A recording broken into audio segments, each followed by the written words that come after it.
So moving through the age groups of people who are affected by vasculitis, I'm charged with speaking to individuals who are in their early reproductive years who might get vasculitis, and so specifically people who we all would hope not in their reproductive years before 18, but responsible ages, perhaps 18 to 40. Perhaps they're not so responsible even during those ages or even at our ages. But the focus will be on people 18 to 40. So when I think about my patients in that age group, and I think about the impact that a form of vasculitis might have on these individuals, I recognize that we're talking about people who in some cases are still working on their education, college, postgraduate school, whatever. They're building foundations for their adult life. Those foundations are going to translate in part into what might make them happy and give them a sense of security later on. There are people who come in with vasculitis in this age group who are thinking about family planning and raising their kids. What's going on in terms of their job or their projections to develop a career pathway. Maybe they're working intensely hard because they're very early in their professional career and they have to put in those 70-hour work weeks if they're going to make it to the next level.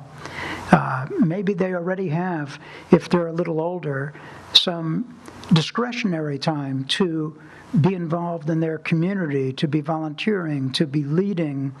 All of this translating into empowerment and control over our lives, defining who we are.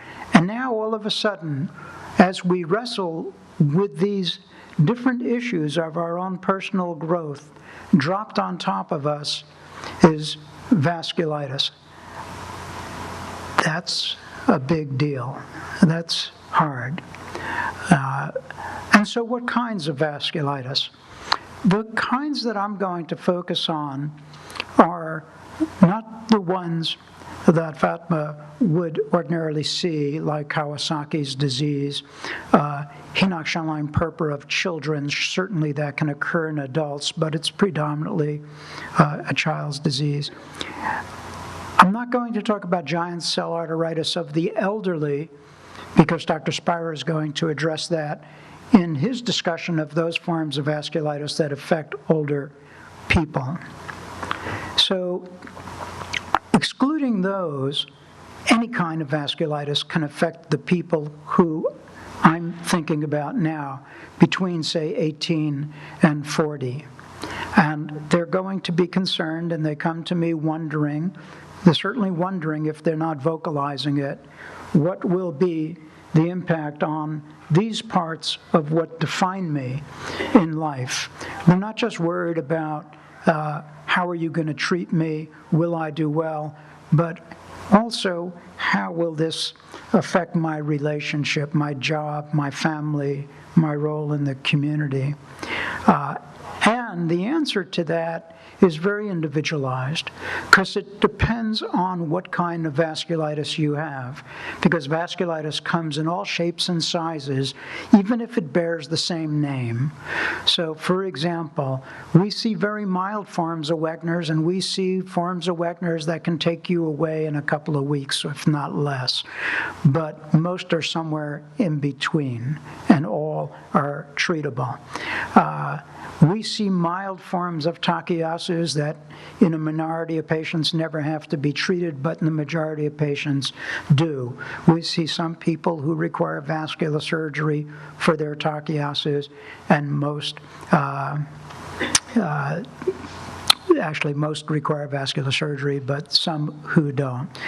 Some that require very aggressive therapy, and some who get by with minimal therapy.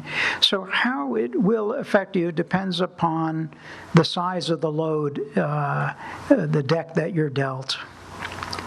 But if you want people to be well, there are a couple of principles that all physicians should live by. And one is, the earlier the diagnosis, the earlier the opportunity for treatment, and the less likely it will be that you're going to have a permanent effect of the disease in destroying tissue that no longer can be salvaged. So we need to treat people early. We need to recognize them early. We don't want to be the person in this cartoon that says, the doctor says, if you can't see it, I'm afraid there's not much I can do for you now. You should have come to me sooner before you got sick. Well, I'm sorry, medicine and life are not like that. So if you get the sense that your doctor is in this frame of mind, that maybe you're out of his league, then absolutely get a consultation. You need a consultation. That's not rude. If your doctor thinks it's rude,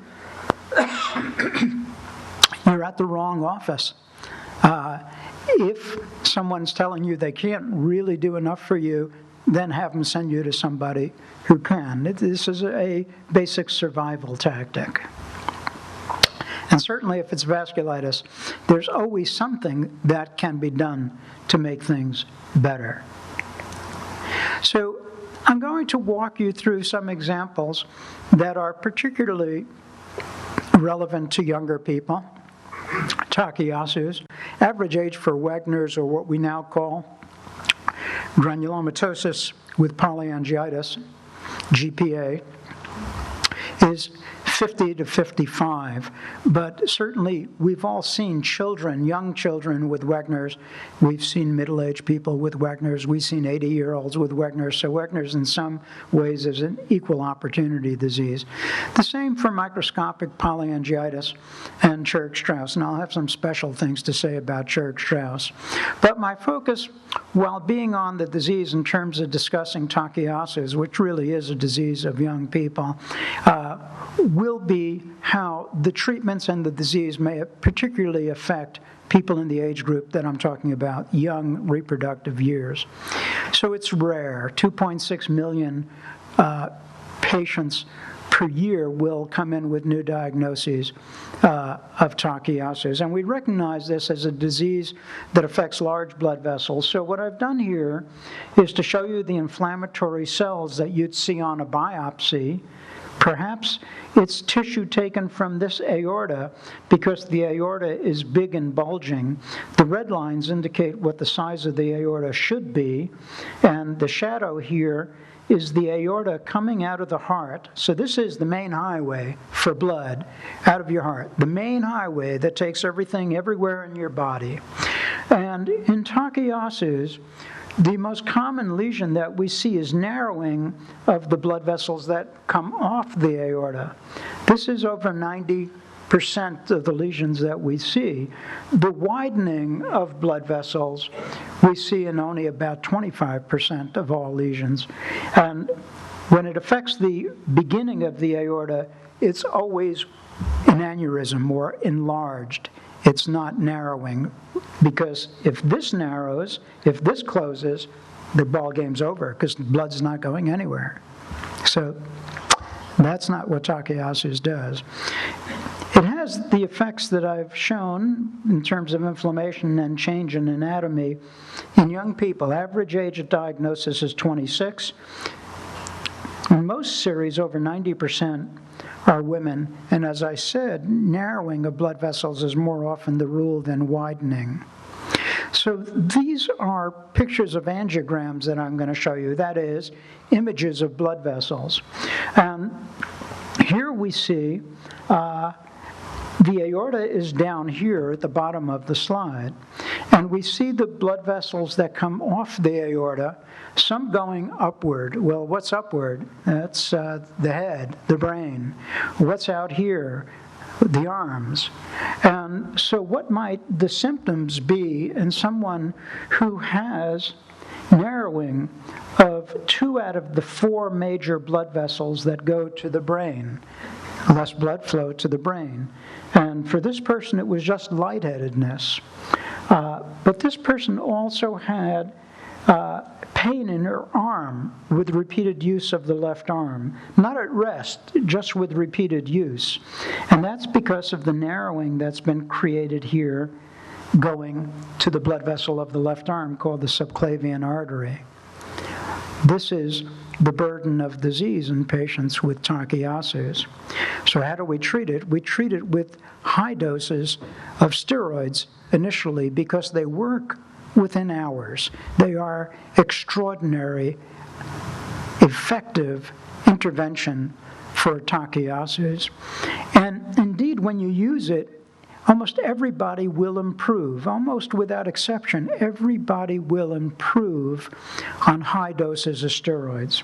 The problem is, even though most will improve and go into remission, when you begin to decrease the prednisone, which you have to do, because nobody can stay on high doses of prednisone indefinitely, even if they're able to put the disease in remission, because then you create a second disease, you create prednisone disease.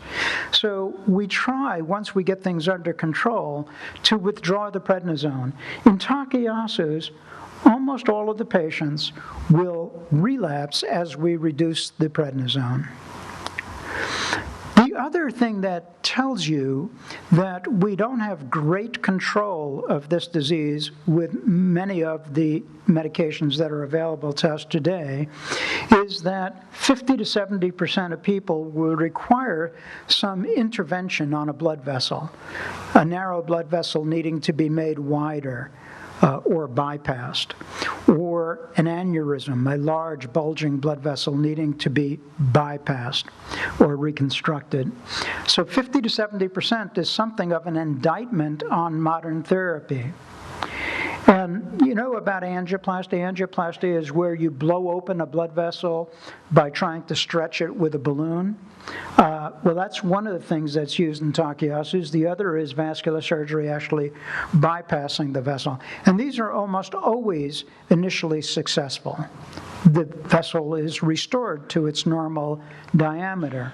This is what an angioplasty would look like if you took the catheter, put it in the groin or in the neck or in the arm and threaded it into a blood vessel that was narrow. This example, though, is atherosclerosis, where the narrowing is due to this irregular plaque of cholesterol and other lipids that have accumulated here. But imagine if this were Takayasu's, the narrowing would be due principally to inflammation, not plaque, and it would look the same but smoother. The outline of the lesion would look smoother. But here we put the balloon in. We get the catheter in first. We then have a balloon on the catheter. We blow it up. We try to stretch apart the narrow area and hope that when we take the balloon out, it'll stay open. This is done with coronary artery angioplasties, sometimes also with stents. If you're thinking that that procedure is not appropriate for a lesion like this, you can see how narrow this is here. It looks occluded. And this is the aorta coming down from the root here. This is post-operatively rotating the image 180 degrees. This is a bypass. This is synthetic material, Gore-Tex or Dacron tubing that now replaces the native vessel. So these are the interventions that we use, and we hope that the result is that the vessel that's restored to normal diameter stays open. But that doesn't always occur. With angioplasty, 80% of these will re-narrow. Maybe not to the point of closing, but they're likely to re-narrow. And for the bypass or reconstruction, the big surgeries, 36% might re-narrow. It still may be better than it was before, but it may not be what you wanted, ideally. So again, testimony to the fact that we don't have as good control over the inflammatory process as we'd like. Consequently, even though we can lead people into remission and improve and feel markedly better and be more functional, we're still looking at, among our patients with Takayasus, these two columns here, one from our experience at the Cleveland Clinic, where I am now, and one from the National Institutes of Health, where I used to be before I came to the Cleveland Clinic. Disability in our patients, either partial or complete disability, occurred in the vast majority. And when we look at 100% complete occupational disability, unable to continue your job, between 25% and 50% in each of these studies. So Takayasus is a big deal. Now, people say, well, gee, you've got really good results. Your mortality in both of your series is only 3% and 7% for this disease that involves critical blood vessels. So don't you feel good about that? And my response to that is, no, actually I don't feel that good about it, because we're talking about a disease that has profound effects on how one views themselves in terms of relationships, function, family, quality of life. And we're talking about people whose initial diagnosis was at age 26 on average. So yes, we're doing better than we used to do, but we're not doing good enough. Not good enough. So we were sort of flying by the seat of our pants about 10 years ago, wondering what to do for patients who were not responding to treatment. And we began to treat our patients with anti-TNF therapies. You might be familiar with them: etanercept, infliximab. There are others, adalimumab. We used predominantly in our patients infliximab. And I'll show you the patient that started us on this journey. This was a young woman, 27 years old, when she first came to us. She had inflammatory bowel disease, a form of inflammatory bowel disease called Crohn's disease. And she had Takayasus. We now know that these occur together more often than by chance, even though their occurrence in our population of Takayasus patients is not common. It's still more common than what we'd expect to see by chance alone. And if you follow this graph shows us several things. On this vertical axis, we're looking at, in blue, the sedimentation rate, the CRP. The thing I want you to focus on here is the dose of prednisone, which is the green dots. And the text up on top of the graph shows the characteristics of each relapse that this woman had during the time before she came to us and then afterwards. And following those green dots, you can see no matter what she was treated with, methotrexate initially, mycophenolate mofetil, you may know that as Cellcept, a drug called tacrolimus or Prograf. And ultimately, when she came to me one day having a flare-up, in this point where she was dependent on at least 30 milligrams a day of prednisone, she was also having a flare-up of her Crohn's disease, which we know can be treated and is FDA approved for infliximab. That is, infliximab is FDA approved for the treatment of Crohn's disease. So we said, well, if these two things, Crohn's and Takayasus, are really linked together, maybe if we treated the Crohn's, the Takayasus would also get better. And so we did. And as soon as we started the infliximab, you may also know it as Remicade down here, the disease dramatically came under control. The sedimentation rate normalized, and the prednisone requirements went to 0. And so we started treating other patients with infliximab, and ultimately what we found was that not everybody responded. Not everybody would respond to the same dose. You had to diddle with the dose to find out what was the sweet spot for an individual patient.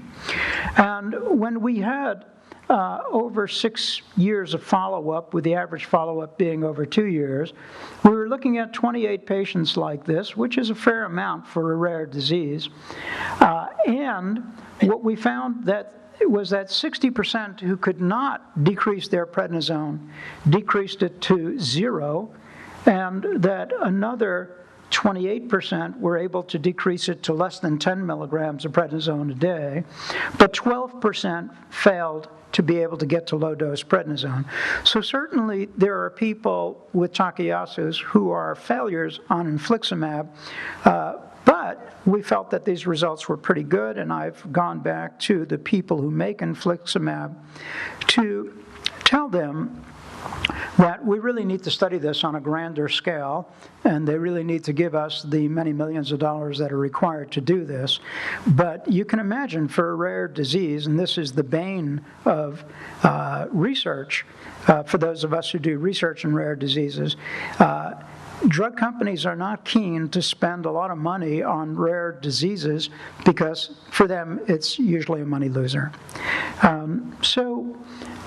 We need to know a lot more about these anti-TNF drugs. We need to know whether or not early treatment would prevent a lot of the changes that I showed you in the vessels.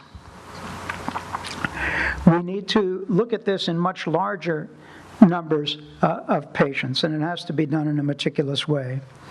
And I told you how hard it is to get funding for this, and this is why the Vasculitis Foundation becomes very important, and why fundraising within the Vasculitis Foundation is absolutely critical, because the Vasculitis Foundation, as you heard, has been responsible for funding over $1 million in research now for over a period of, I forget how many years we've been giving out grants.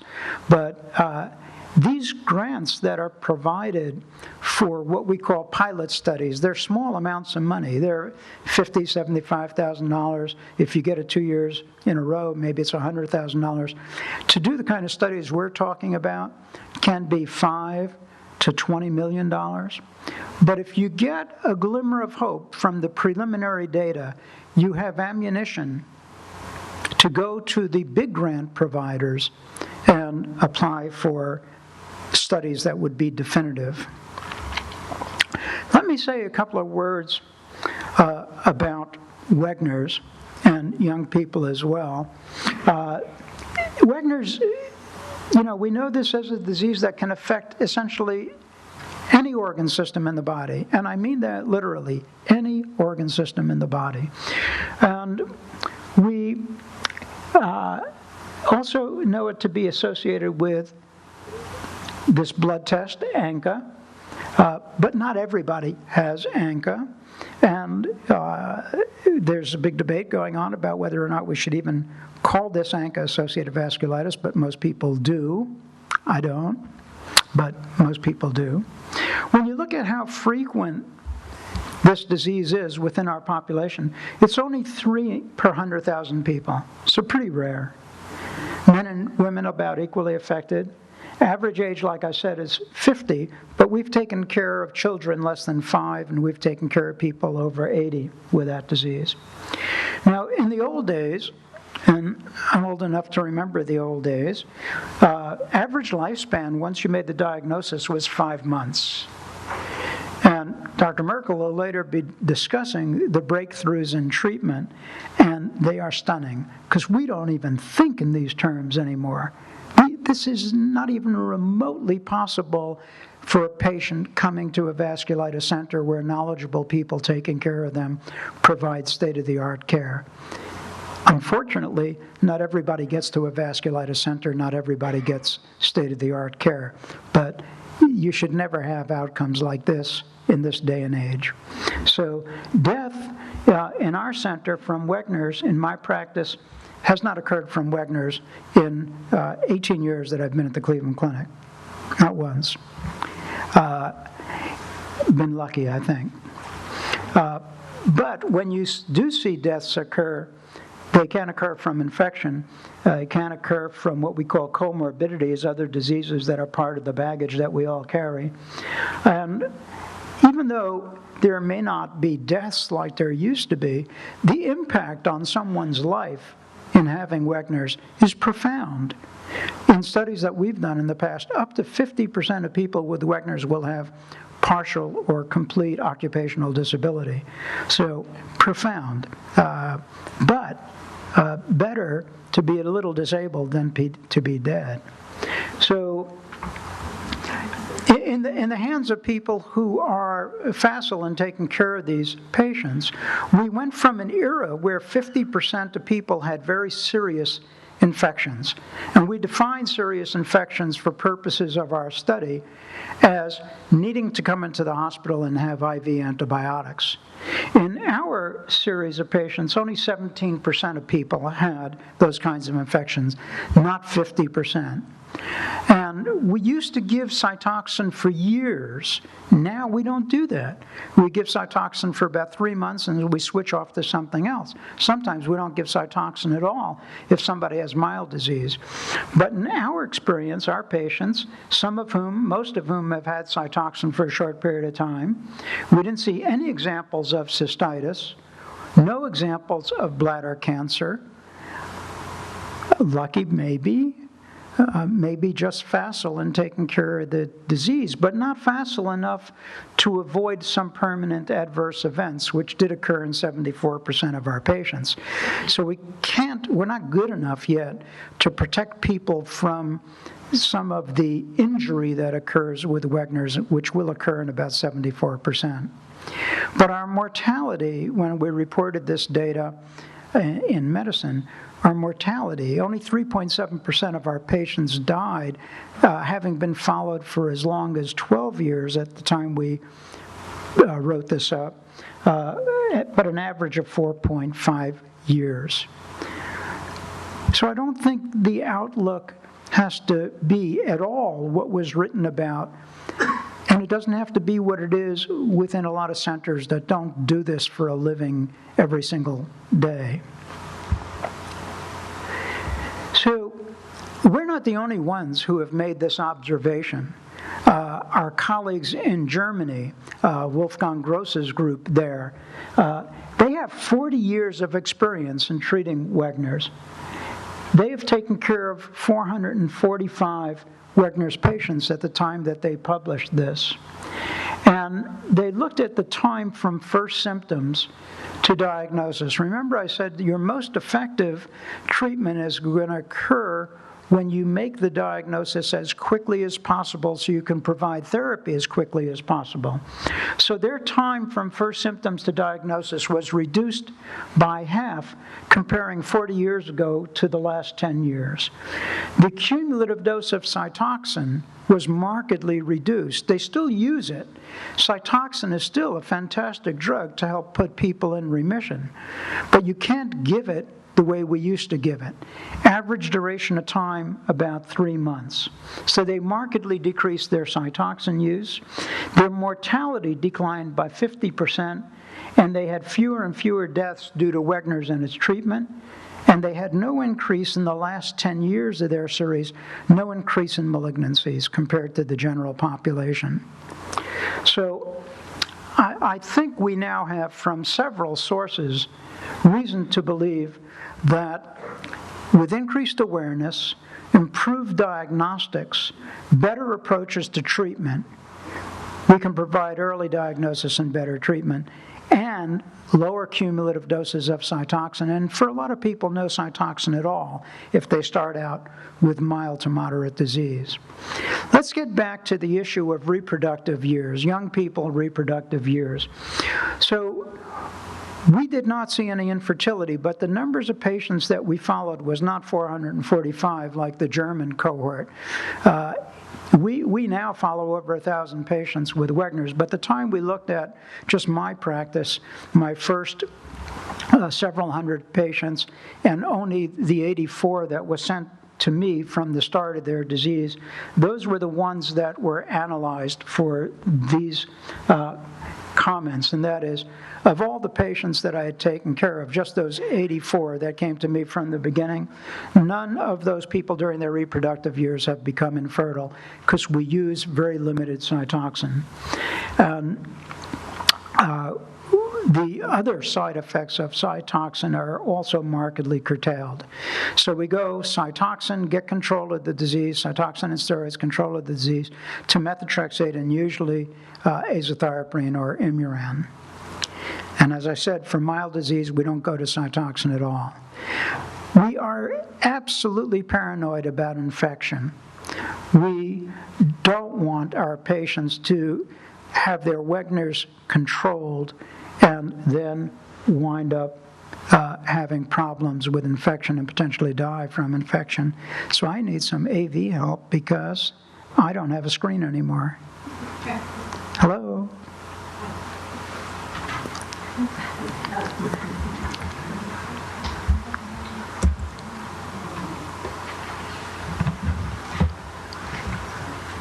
See the connection on the side? It seems to be in.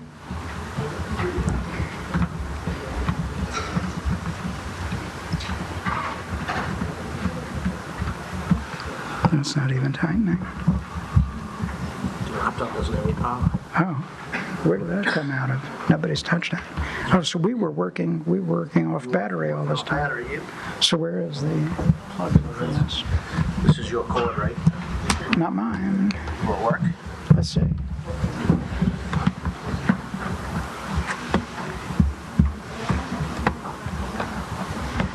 Now, you need your power cord. Is this not a power cord? Yeah.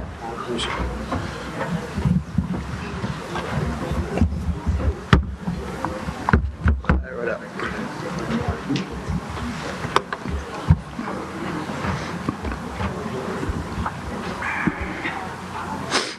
We didn't know we were working off battery here and not plugged in.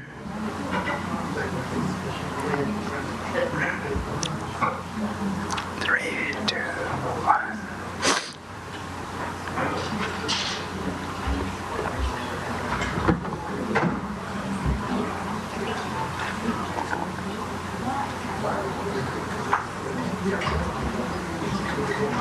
Yeah, it wasn't this. It was just your battery dying.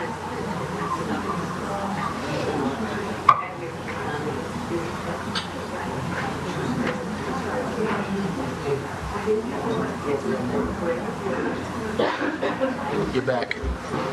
Yeah, but I don't have, it says KD management locked. So is Joyce back there, or is somebody who owns this computer? What is the password for getting back in? Oh, okay, looks like we don't need it, Joyce. We're okay. So at any rate, are there a lot of patients here who have one form of vasculitis or another? And are there among patients people who have taken Cytoxan? So what I would say to you is we don't have any hard data on how frequently you should have your blood tests when you're taking Cytoxan. We don't have carefully derived studied data for that. I can only tell you what we do as a matter of habit and style. At the National Institutes of Health, when Tony Fauci first started to use Cytoxan, he felt, in his experience, Cytoxan was potentially so toxic, and the cumulative dose of Cytoxan would keep building up and have an effect on the marrow that was, the bone marrow that was lasting. The bone marrow being the factory that makes your white blood cells, red blood cells, platelets. That we always, at the NIH, monitored lab tests when people were on Cytoxan every week. I'm not saying that's right. I'm just saying that's what we do because we have profound respect for that drug. We do the same thing at the Cleveland Clinic. There are other people who, feel more comfortable with Cytoxan and monitor blood tests maybe once a month. I have a hard time doing that because I've seen too many patients come to me who have had blood tests once a month and where the last blood count was 4,500 or 5,000, and the next blood count 4 weeks later is 1,000. Critical reduction in white blood count because of the cumulative effects of Cytoxan dose, a dose that previously was well tolerated, no longer is well tolerated. So we think that we're able to avoid infection because of monitoring. That's an opinion, that's not hard data. We do not continue the same dose of Cytoxan or any other drug that could suppress blood cell production if the blood count is less than 4,000. If it's less than 3,000, we'll stop the drug and not start it again until the white blood count is again normal, and then we'll start it at a lower dose. I can tell you that is not the standard of care, it's just what we do. And our results are pretty good. Now, let's talk about what happens if we've had somebody with severe disease who takes Cytoxan, and then we step down from Cytoxan to something that's usually more tolerated. So we, in that situation, will step down to either azathioprine or methotrexate. A lot of people, younger people, want to know how these other drugs, Cellcept 2, some people use Cellcept, it's been shown not to be as good as azathioprine. Some people want to know, how will these drugs affect my potency? How will it affect my sex life? And that's a difficult issue to sort out, because almost everybody has a lot of confounding issues going on at the same time that they're taking methotrexate, azathioprine, Cellcept. They have the disease. That does a number on your head. They may have steroids. They may have concerns that they didn't have before that affects their psyche and their sex drive. So hard to say how, if the only variable that you introduced in your life was methotrexate or azathioprine, would that affect my potency? How about pregnancy? We have young people who come to us with concerns about that. We don't recommend that anybody with these diseases who are on these therapies think about pregnancy unless they are in the most solid remission. We don't want to be thinking about the concerns of pregnancy and these drugs and disease activity all at the same time. That's far too complex. But we can't dictate people's lives. We just recommend, and what we recommend is please don't think about pregnancy until you've been in remission for a reasonable extended period of time, 6, 12 months, hopefully even longer.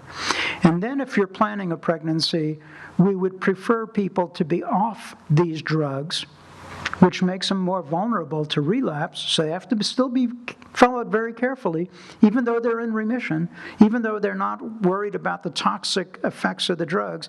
They no longer have that safety net. And maybe they'll be fine without that safety net for years, but maybe not. So we have to follow these people very carefully once they decide that they're going to come off treatment and try for conception. Now, there are going to be some people who have taken a lot of hits, and maybe they have not normal kidney function. Maybe they have a lot of impaired lung function. And we're very worried that the next hit is going to be critical to their survival. And they're absolutely set on pregnancy, which makes us, in that situation, very nervous. But it's their decision. We'll talk to them about it, and we'll get them involved with high-risk OB. And we then have to weigh whether or not it is worth keeping someone on a drug like azathioprine while they're pregnant. And then we'll say a little more about these particular drugs so you have a sense of what we're worried about. First of all, it's now state-of-the-art, if you're going to be placed on azathioprine, also known as Imuran, to check for the production of a particular enzyme that metabolizes Imuran. And that is called TPMT, thiopurine methyltransferase. If you have the genetic profile that says you're deficient in this enzyme, you shouldn't be taking this drug. You're not going to be able to metabolize it and break it down, and you are going to be much more prone for severe side effects. This enzyme deficiency is very rare when you're missing both copies of the gene for this, 2 copies for every gene. If you're missing both copies, you should avoid it, but we don't see it frequently at all. I can't remember the last patient who has been totally deficient for this enzyme. There is an increased risk of cancer in patients who have the longest experience with azathioprine, and that's people with renal transplantation. But that increased risk is very small compared to the general age-matched population. So it's not like Cytoxan, where prolonged use of Cytoxan gives you a very unequivocal increased risk. Here, the increased risk with azathioprine is low. There's no evidence that azathioprine impairs fertility. There is evidence that it crosses the placenta, and it can increase the risk of congenital abnormalities slightly. It can increase suppression of the immune response in the baby somewhat, and it will reduce, if the dose is high enough, white blood counts in the baby. It may decrease the rate of fetal development and growth. So we need to consider, is somebody, terribly committed to the pregnancy in spite of having taken on a lot of the baggage of Wegener's, and we feel like we absolutely need to continue azathioprine during the pregnancy? That is a difficult discussion and decision. We have to make that decision. We can't dictate it, and we have to do that with our high-risk OB people. So what if you then do have a baby and you're taking azathioprine? It does enter breast milk, so there's concern there. Now, for people taking methotrexate, it's cleared in the kidneys. If you have kidney impairment, you're not going to clear it as well. You're at greater risk for the methotrexate then being at high levels in your blood and impairing your bone marrow function, as well as having other toxicities, such as affecting the liver. So we don't use this at all if somebody's creatinine is over 2, creatinine being the measure of kidney function. The higher the number, the worse the kidney function. We try not to use it at all. We have, but we've tried to avoid that. And we don't use it in people whose kidney function is unstable. Their creatinine is rapidly changing, and we don't know whether they're going to go from 1.1 to 1.5 to 2 to 3. So in those instances, we avoid methotrexate. There is an increased risk in malignancies in methotrexate. We know that from the rheumatoid arthritis data. That increased risk is very low, though, particularly lymphomas. And we know beyond question that methotrexate can produce fetal abnormalities. So the FDA has classified this as Class X drug. Do not use during pregnancy or around the time of conception. In fact, it's an abortifacient. So we tell people if they're taking methotrexate, the ideal is to stop it about 3 months before they attempt conception. MMF, mycophenolate, Cellcept, like the others, not cleared as well if you have kidney impairment. And if you have kidney impairment, the risk of side effects is increased. It, too, is associated with an increased risk of congenital abnormalities. The FDA considers this a Class D drug. Do not use in pregnancy. But the FDA gives you a little attitude. They say, if you think this drug is absolutely essential and life-saving for the mother, go ahead and use it. But certainly wouldn't recommend it. We don't know about its excretion in breast milk, but would avoid breastfeeding if you're taking Cellcept. Now, rituximab, you've heard a lot about in recent time.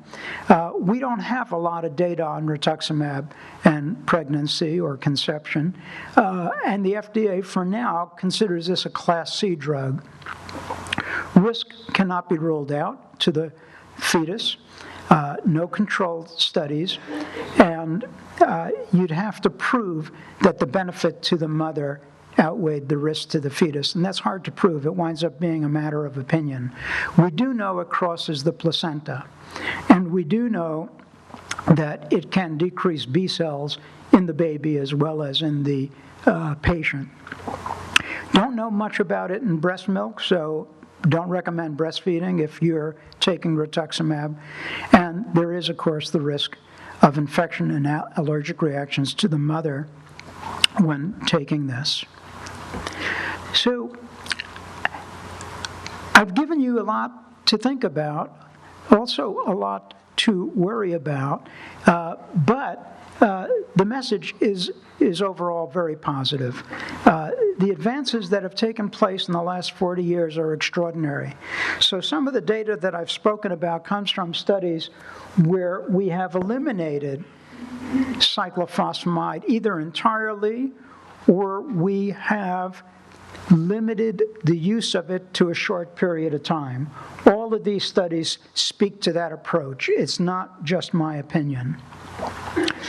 And you've heard about the rituximab study, and I think Dr. Merkel will tell you more about that as well.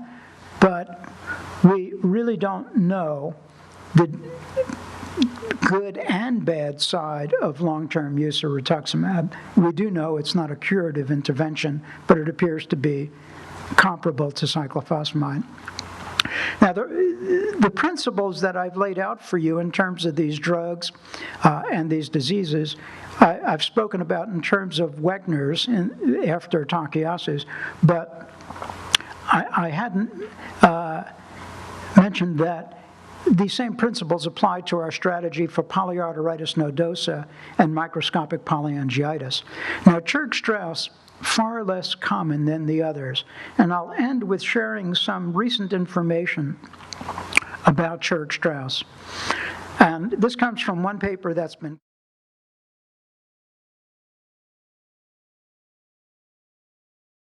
having a longer life than they may otherwise. So the two studies that I'm talking about, one was published in an allergy journal, and the other was just presented at the American College of Rheumatology recently. Small numbers of patients. So you say, well, hard to get excited about 7 patients in one study, 10 in another. But this is the way the studies went. You had these people on other drugs that were intended to control their Churg-Strauss.